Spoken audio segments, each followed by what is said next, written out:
How long have you been doing it for? About 8 years. 8 years, yeah. And have you ever been on the Warped Tour before? Yes, I actually used to run a stage on the Warped Tour for female-fronted bands called the Shiragirl stage, and we actually we kind of crashed the tour a few years ago because we really wanted to bring more female artists to the tour, and at the time, there really wasn't a lot of female artists. This was before Paramore and before everyone else, and Right. and we had proposed to do some female bands in the girls' garage tent, and Kevin said, well, it's a great idea, maybe next year.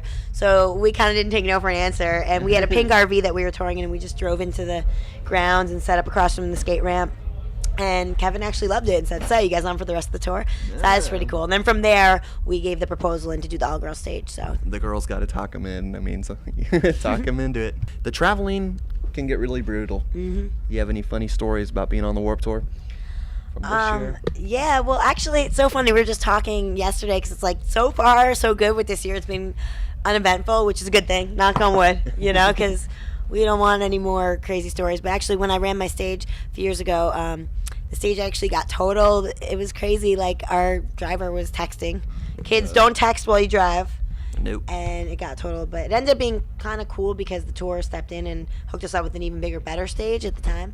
But that was kind of a crazy thing. But yeah, no, this year has been relatively uneventful, so just been having a lot of fun and sleeping on the overnight drives and. Now, the last couple of years on the Vans Warped Tour, after everyone goes home, a lot of pranks happen. And has a prank happened to you? No, not yet. So, hopefully not. I keep my eyes out. Good. So there's a lot of good up-and-coming bands that are on the tour every single year. Mm-hmm. And what are some of your favorite that you got to listen to? Well, this year we're sharing the stage with the Empty Strike, which is a new band out of LA, and we really like them. They're young and they got a lot of good energy. It's female and male vocals, so that's kind of cool.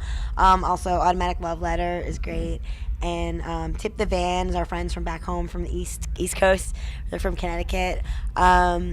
So, those are just a handful of some of our favorite, emerging bands. That's awesome. Mm-hmm. So after the Vans Warped Tour, what's going to be going on with you? Well, we go back to Brooklyn, and we actually just recorded a song with Swiss Beats for breast cancer awareness. It's called Stomp It Out. And they put Lil Wayne on the track, which is kind of crazy. That's cool. So, yeah, it's awesome, though. So the remix should be going to radio pretty soon. And we just did an interview with Kiss FM last night about that. And we're hopefully going to be doing some more songs with Swiss Beats. So it's kind of cool. It's a new direction for us, but it's rad, to be in the hip hop world as a band. They really have respect. They're oh, you guys are rock stars. Yeah. When you're at Warped Tour, you're kind of just one of 100 bands. Exactly. So it's sort of cool to be doing something, from a different world.